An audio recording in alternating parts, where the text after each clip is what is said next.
buenos días.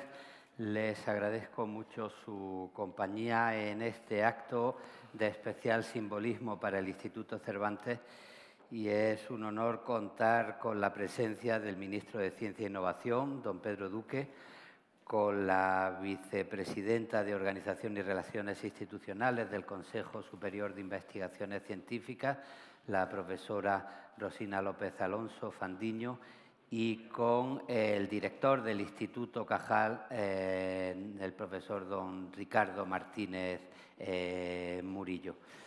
Les digo que para nosotros tiene un sentido importante este acto y su simbolismo es doble. Homenajear a un científico, a un investigador de la medicina en estos momentos, pues cobra el valor del agradecimiento a todos los profesionales de la ciencia y de la medicina que nos están ayudando a combatir la pandemia. Es un homenaje, por tanto, al sentido que la ciencia y la medicina tienen en el cuidado y el progreso de su sociedad, y para eso una figura histórica como la de Ramón y Cajal es más que adecuada. Por otra parte, el simbolismo, el sentido, tiene que ver también con una apuesta a largo plazo. Desde hace meses, junto al Ministerio de Ciencia, el Instituto Cervantes está trabajando porque queremos que la ciencia y la innovación tecnológica se conviertan en un referente imprescindible para el español. El español no solo como lenguaje representado en las humanidades por Cervantes, Sor Juana Inés de la Cruz, García Márquez, Santa Teresa de Jesús, sino también el español como lengua de ciencia y tecnología. Si la diplomacia cultural es importante y si estamos decididos a convertir el español en una lengua de seducción democrática, la mejor manera de ayudar a la comunidad hispánica, a la comunidad que componen todos los países que tienen el español como lengua nativa, la mejor manera de ayudar es potenciando el valor de nuestra lengua en la ciencia y en la tecnología, que van a ayudar al progreso y al bienestar de nuestras sociedades. Y en este sentido, pues la figura de Ramón y Cajal es también decisiva porque en su trabajo, como demostró en el día a día de la investigación, en los cargos que ocupó, no ya en instituciones relacionadas con su microscopio y con la sanidad, sino también en la presidencia de la Junta para la Ampliación de Estudios, Ramón y Cajal consideró la ciencia como una apuesta patriótica. Ese libro que es de referencia en nuestra cultura, sus reglas y consejos sobre la investigación, titulado también Tónicos de la Voluntad, dejó claro que la apuesta por la ciencia es una apuesta patriótica por la defensa de la sociedad. Después tendré oportunidad de decir unas palabras sobre el valor que los trabajos de Ramón y Cajal tienen en el ámbito de las humanidades y de la literatura, porque fue un ejemplo de médico humanista, pero quiero en primer lugar darle la palabra después de esta bienvenida, a nuestro ministro, a Pedro Duque, para que sea él quien destaque la importancia de Cajal en el ámbito científico. Ministro. Pues sí, buenos días, Luis, muchas gracias. Y yo creo que está claro, como dices, que la gente que se dedica a la medicina ahora tiene mucho mayor protagonismo del que tenía hace poco tiempo, y esperamos que continúe y que la gente que haya entendido que en España que la apuesta por el conocimiento y la innovación es la única manera de salir de este círculo en el cual entramos en una crisis y salimos peor que estábamos, etcétera. Todo esto se sale con conocimiento y con innovación. Por supuesto, Santiago Ramón y Cajal era un gran científico que se dedicaba específicamente, o que es conocido específicamente por su estudio del sistema nervioso y por su estudio de las bases más íntimas de cómo funciona el sistema nervioso, pero era una persona polifacética que, como dice el director, pues tenía muchísimas áreas de interés, incluido la pintura, escribía también mucho y realmente constituye una personalidad absolutamente destacada. En esos tiempos, para poder hacer ciencia en España y poder destacar, había que ser 3 veces más inteligente probablemente que las personas que hacían ciencia en Alemania o en Francia, y nos sigue pasando un poquito eso. Yo viendo algo que tuviese que ver con nuestro empeño de hacer del español una lengua de ciencia y tecnología, me he encontrado con las memorias de Cajal que están en la biblioteca electrónica del Instituto Cervantes. Y me ha llamado la atención, tiene, como ha dicho el director también, tiene multitud de textos escritos sobre variados asuntos, sobre política, sobre filosofía de cómo deben hacerse las cosas. Son textos tersos en los que cada frase tiene varias ideas que hay que estudiar, no se leen a la ligera, y con un riquísimo vocabulario. Me da muchísimo la atención 3 o 4 cosas que no puedo más que leer porque son casi proféticas, ¿no? Consiguió, en base a una tecnología nueva que inventó él, de tintar las células, quiero decir, los preparados donde estaban las células nerviosas, pues descubrir cómo funcionaban de verdad y cambiar completamente la idea que se tenía en la ciencia en su momento. Y tomó una técnica de Golgi, un italiano, y la perfeccionó hasta que pudo ver exactamente cómo estaba construido el cerebro por dentro. Y esperando reacción a sus publicaciones, porque pensaba, bueno, que la ciencia mundial tendría que estar muy sorprendida por esto, decía: de la consulta de las revistas alemanas saqué la impresión de que la mayoría de los histólogos ni me había leído. Verdad que el español es una lengua desconocida de los sabios. Así que, con el empuje que tenía, se fue para Berlín con todos sus ahorros, le permitió el rector irse para allá, y se puso a enseñar sus resultados en lo que ahora en los congresos científicos llamamos la sesión de los pósters, que es que todo el mundo se pone en una sala y cada uno intenta enseñar los resultados que ha tenido para impresionar a sus colegas y tener un intercambio de ideas. Y consiguió por fin que le hicieran caso, y decía: me asediaban a preguntas acerca de las condiciones técnicas en cuya virtud semejantes preparados habían sido obtenidos. Nosotros hemos ensayado reiteradamente, me decían, el método de Golgi y solo hemos conseguido decepciones y fracasos. Y ahora viene la parte idiomática.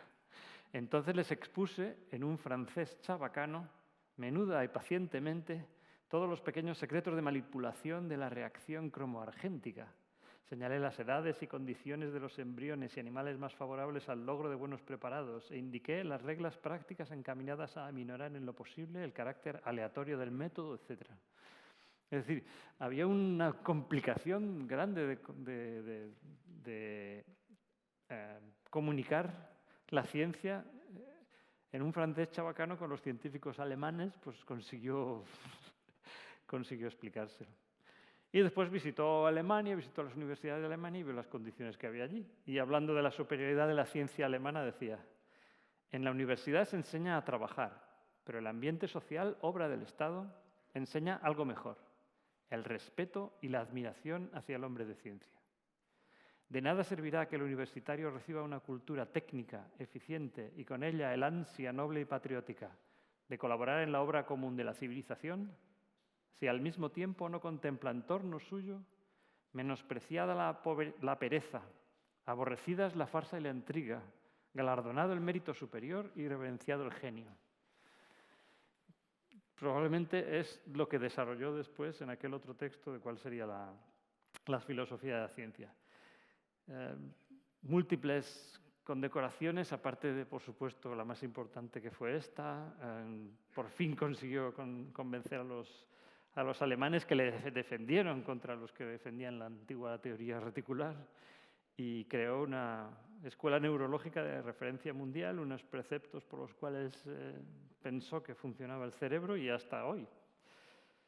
Y una de las facetas que también ha mencionado Luis es convencer al gobierno para crear la Junta de Ampliación de Estudios, a cuyo frente transformaría la ciencia española durante 20 y tantos años.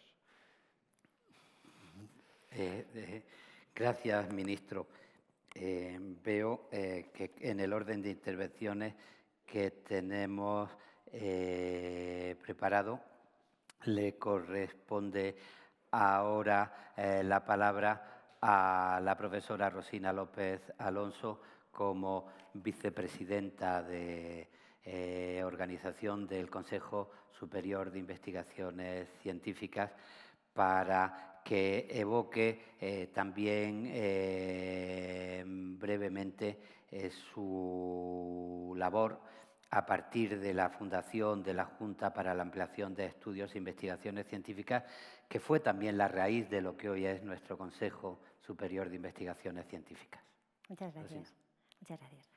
Pues sí, sin duda, dentro de lo que es la inabarcable biografía de Cajal, merece la pena resaltar esa labor al frente de la Junta para Ampliación de Estudios e Investigaciones Científicas. Estuvo a cargo, presidió esta institución desde su fundación en el año 1907 hasta su muerte en el año 1932. La Junta para la Ampliación de Estudios, la JAE, se crea en el marco de la Institución Libre de Enseñanza, con el propósito de promover la ciencia y la enseñanza de la investigación. La dolorosa generación del 98 era consciente en ese momento de que era fundamental contar con instituciones que promovieran no solamente la formación, sino también la praxis científica, como única vía para abrir España al nuevo siglo y también para conseguir restablecer esa conexión con Europa y con la ciencia europea que en ese momento se da por perdida. Es importante el concepto de salvación por la ciencia que ya acuñó Francisco Giner de los Ríos en la inauguración de la Institución Libre de Enseñanza en el año 1876. Se trataba entonces de cambiar las antiguas instituciones en nuevas facultades. Se trataba de enviar a los investigadores, a los estudiantes al extranjero, para lo cual se contó con un programa muy ambicioso de becas y de intercambio de profesores y de alumnos. Se trataba, como ya he dicho, de fomentar la formación y también la práctica de la investigación, colocar a los investigadores españoles al nivel de sus colegas europeos para que todos trabajaran produciendo ciencia moderna y ciencia de calidad. Es el principal objetivo de la Junta de Ampliación de Estudios, podríamos decir que era sincronizar la ciencia y la cultura española con nuestro entorno europeo. Al frente de la Junta de Ampliación de Estudios, como digo, estaba Santiago Ramón y Cajal como presidente y también como secretario José Castillejo. Ambos, durante esta etapa, consiguieron que en la Junta de Ampliación de Estudios se formaran y trabajaran los mejores científicos y los mejores intelectuales españoles, al mismo tiempo que creaban una red muy importante de institutos y de centros de investigación donde empezó a desarrollarse tanto las ciencias como las humanidades para adquirir poco a poco ya alcance y reconocimiento internacional. El propio Cajal encabezó el Instituto Nacional de Ciencias Físicas y Naturales, que fue la puerta de entrada de la gran biología en España. Cajal visitó universidades extranjeras y centros de investigación con el objeto de conseguir centros vivos, alejados, huyendo de las aulas cerradas y oscuras, huyendo también de la simetría y del reparto igual de recursos para todos. Él trataba de superar las condiciones tan adversas en las que había realizado su propia labor, con frecuentes renuncias económicas, sociales y familiares, en un entorno que él mismo describió cuando dijo que las vocaciones científicas se estrellaban contra la indiferencia universal. Esta idea de modernidad y de regeneración que representaba la Junta para Ampliación de Estudios y también otras instituciones, por ejemplo, la Residencia de Estudiantes, que también se localizaba en la famosa colina de los Chopos, pues puso fin de manera bastante dramática el comienzo de la dictadura española, que no compartía el espíritu de modernidad, de renovación y que representaba la institución y que encabezaba, entre otras personas, Santiago Ramón y Cajal. Es necesario reconocer, porque obliga a la memoria histórica, que el CSIC realmente se ha levantado sobre las ruinas de la institución libre de enseñanza.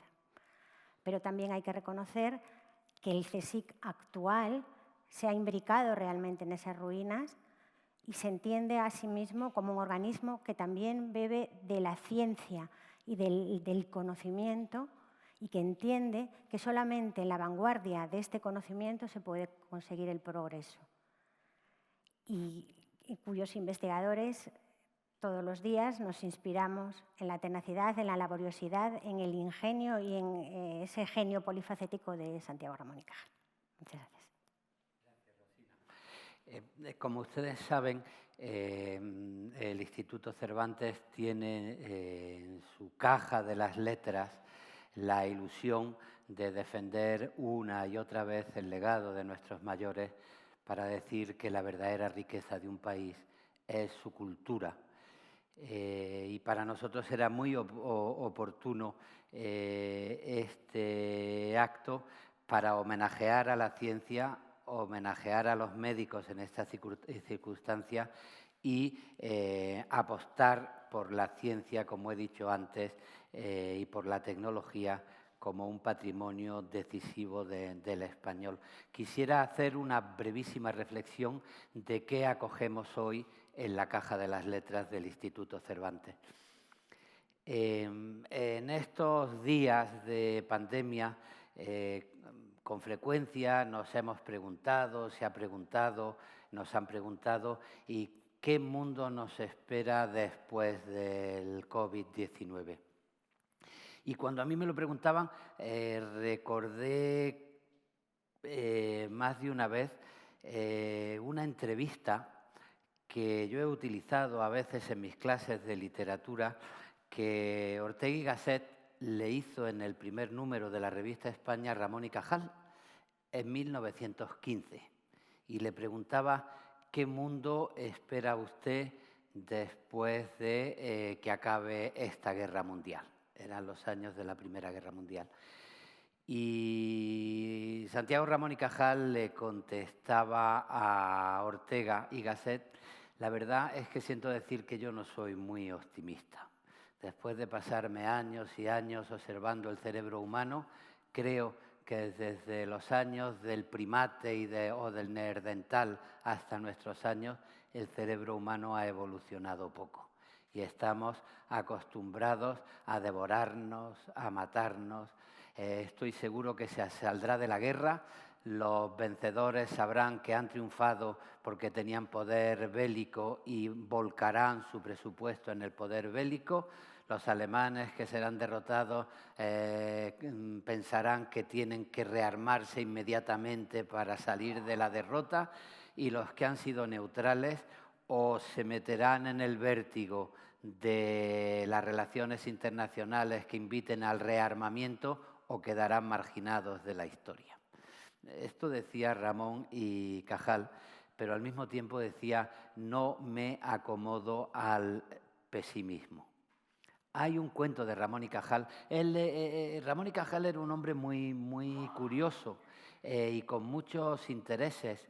Se interesó por la fotografía y se conservan muy buenas fotografías de él. Incluso inventó algunos mecanismos para jugar con la fotografía. Se interesó por la pintura y aparte del dibujo tradicional, como se pasó la vida dibujando células y neuronas de las que veía en el microscopio, pues sin darse cuenta se convirtió en un artista de vanguardia, porque muchas veces el dibujo de una neurona con sus raíces y sus espinas, pues recuerda a dibujos de vanguardia. En una exposición que se organizó hace unos años, la organizó un profesor de Historia del Arte, la Complutense, Jaime Brihuega, pues comparaba los dibujos de las neuronas de Ortega y Gasset con algunos dibujos vanguardistas de Federico García Lorca. Y escribió. Tiene un libro de cuentos de vacaciones, con algunos títulos que me parece que nos ayudan a comprender qué estamos homenajeando hoy, en un día como hoy, y que nos ayudan a comprender por qué, por ejemplo, Miguel de Unamuno, y uno de los grandes logros de Cajal es que puso de acuerdo en algo a Miguel de Unamuno y a Ortega y Gasset, que discutieron sobre todo y sobre el Quijote, pero se pusieron de acuerdo en homenajear a Ramón y Cajal. Miguel de Unamuno reivindicó, cuando se publicó el segundo tomo de Los recuerdos de mi vida, reivindicó a Cajal como un patriota. Y a mí me gustaría decir que hoy estamos homenajeando a un patriota. ¿En qué sentido? Pues en sus cuentos de vacaciones hay un cuento que se titula Fabricante de honestidad y otro cuento que se titula El pesimista corregido. Todos los que no queremos engañarnos y que no queremos ser ingenuos al decir qué mundo nos espera después de la pandemia, queremos corregir nuestro pesimismo. Y lo que decía Miguel de Unamuno al reseñar en 1917 la vida de Ramón y Cajal es que era un ejemplo de patriotismo. Una y otra vez Ramón y Cajal, Santiago Ramón y Cajal dijo que la apuesta verdadera por la patria es la apuesta por la verdad, por la ciencia y por el arte. Ante los médicos de Madrid dio una conferencia en la Facultad de San Carlos a la que yo le tengo especial cariño porque es sobre el Quijote, la psicología del Quijote y el quijotismo. Y él reivindicó al mismo tiempo la ciencia y el arte. Y dijo que los científicos formaban parte de la apuesta espiritual por el mejoramiento de la patria. Y decía, en un científico las apuestas ideales son tan inseparables de su trabajo práctico y sus descubrimientos como un manantial es inseparable de un arroyo. Estamos homenajeando a alguien que fue un patriota y que frente a los bulos, los enfrentamientos, apostó por trabajar desde la ciencia por el desarrollo de su sociedad. Acabo recordando un cuento que también solemos explicar en clase los profesores de literatura, porque sus cuentos de vacaciones surgieron en un momento en el que se estaban convirtiendo a los intelectuales en referentes sociales. Acababa de ocurrir en Francia el caso Dreyfus y un intelectual era un referente nacional y tenía que decidir qué tipo de patriotismo representaba. Eso lo estudió muy bien José Carlos Mayner en un ensayo sobre los cuentos de Ramón y Cajal. Pues este cuento con el que acabo se titulaba La casa maldita. Y hablaba de un médico que había estado en México, que se había formado en Estados Unidos en los presupuestos más avanzados de la ciencia y que al volver a su patria, pues empieza a vivir en una casa que parece que tiene una maldición. Hay unas supersticiones, unos bulos en el pueblo de carácter religioso, de carácter político, que dicen que esa casa está maldita. Unos propietarios anteriores murieron, otros propietarios anteriores murieron, el ganado había muerto, estaba maldita, había fantasmas. Y el cura del pueblo lanzaba bulos y supersticiones y el cacique del pueblo lanzaba bulos y supersticiones contra la casa. Y este médico llegó, analizó el terreno, vio que un propietario anterior había traído de América un virus de paludismo que después los mosquitos de la zona habían difundido. Vio que la tierra estaba infectada porque habían enterrado en ella a unos animales infectados y que quien comía la hierba se infectaba, y a través de la ciencia no solo consiguió convertir la casa maldita en un territorio de salud, convivencia y amor, sino que consiguió vencer los bulos y vencer la superstición de los malos patriotas que interfieren el bien común. Personalmente, para el Instituto Cervantes es un honor poder hacer este homenaje y que el Instituto Cajal nos haya hecho depositarios por unas semanas de la medalla del Premio Nobel que tuvo don Santiago. Y creo que es importante convertirlo en una referencia en la España de hoy, en la ciencia de hoy, en las apuestas a largo plazo. Con el ministro de Ciencia teníamos prevista una reunión el 23 de marzo que hubo que suspender con el CSIC, con distintas academias de ciencia, con la Academia Española y con fundaciones que se dedican al estudio del español para convertir al español en un lenguaje de ciencia y tecnología. Lo hemos suspendido. Tenemos la ilusión de recuperar esta reunión en septiembre. Tenemos la ilusión de seguir adelante en la ciencia y hacer otro legado, si es posible en septiembre también, dedicado a Severo Ochoa, porque creemos que este magisterio es un magisterio pleno de actualidad. Una apuesta que hace de la actualidad futuro. Y por eso quiero pedirle, antes de pasar a la caja de las letras, al ministro de Ciencia, que nos explique cuál es el legado presente de Cajal en las apuestas de nuestro gobierno, en las apuestas de la sociedad española. ¿Qué podemos esperar del legado científico de Cajal en la España del futuro? Bueno, pues está claro que lo más importante de todo son las bases que sentó de la ciencia en España, que prácticamente desde el punto de vista del estudio sistemático probablemente empezaron entonces, ¿no? Y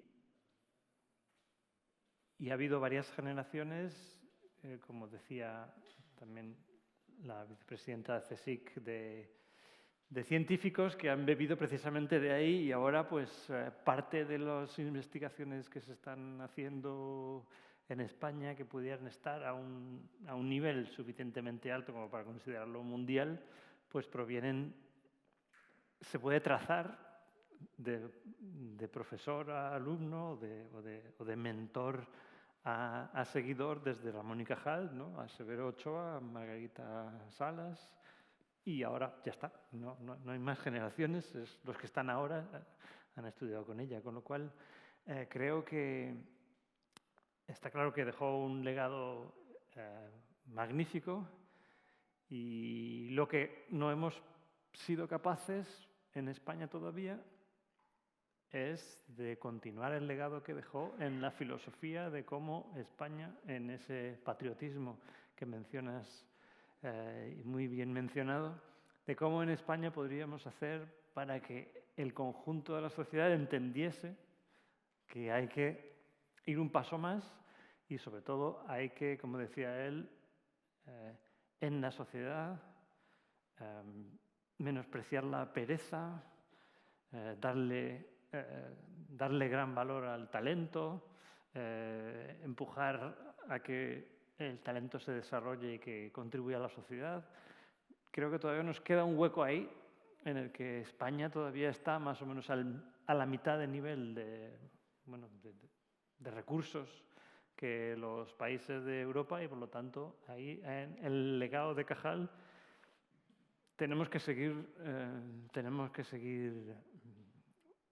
dejándolo fructificar, y específicamente el legado de que el patriotismo es invertir en el futuro y tener confianza en que nuestros niños y jóvenes pueden perfectamente llegar a los mismos niveles que los niños y jóvenes de cualquier otro país o incluso más, pero que la sociedad tiene que apostar mucho más por la ciencia y la investigación. Que no tengan que escribir el Quijote en el desamparo, como decía Cajal, que había tenido Cervantes que escribir su obra maestra. Si hay algo que le da la razón a Ramón y Cajal cuando dice ciencia y arte, en España, la unidad de ciencia y arte es que a la hora de explicarle a la gente la necesidad de investigaciones económicas, a los españoles les suena tan raro invertir en ciencia como en cultura. Parece que son inversiones que no son prioritarias, ¿no? Y en ese sentido, a mí me ha llamado la atención estos días la frecuencia con que distintos laboratorios, distintas universidades, hospitales han salido en los programas de televisión explicando sus investigaciones y cómo están colaborando en la red internacional en la búsqueda de una vacuna o en la búsqueda de tratamientos que suavicen los daños del virus. ¿Cómo está ahora comportándose la ciencia española en este reto? Ahora mismo el nivel de ciencia, digamos, se ha conseguido mantener en esta última década de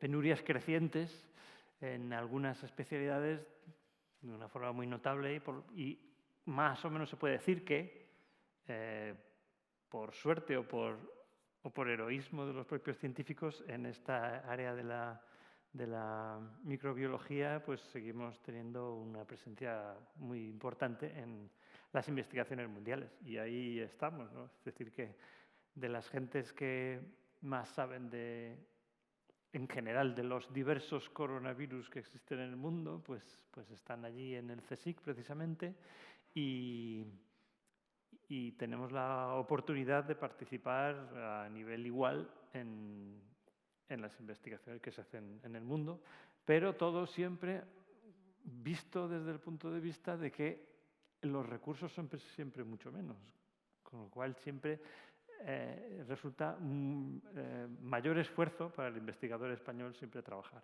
Y yo creo que si queremos tener un país que tenga un futuro y tenemos que empezar a reaccionar con previsión de 10 y de 15 años y no siempre estar mirando lo que va a ocurrir en los próximos meses. Y ahí es donde podemos leer más a Cajal y hacerle más caso en la selección de políticas. Ministro, pasamos, si llevas la medalla, a la caja de las letras.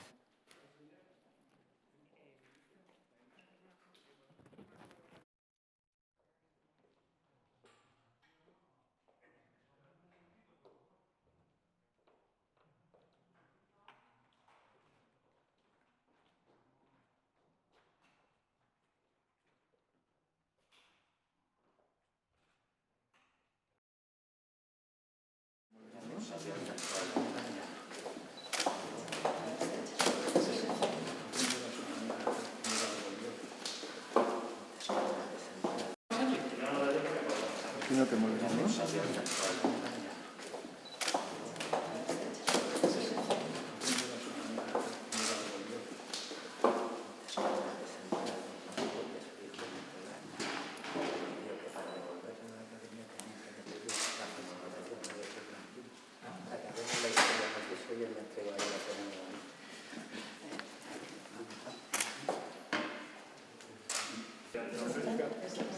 Un poquito más abajo. Más abajo, un poquito más abajo.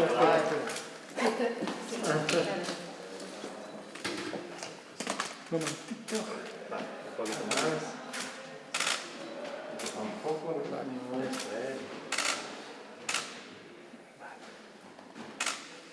Vamos a colocar. Despacito.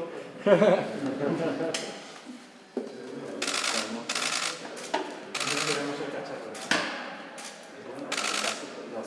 Para que no lo pueda. Bien, la llave, la copia se la entregamos al Consejo Superior de Investigaciones Científicas o al Instituto. Aquí está la llave. Científico. Pues ya está. Es que con esto de las mascarillas y la distancia. Un poco, esto Un poco glamour.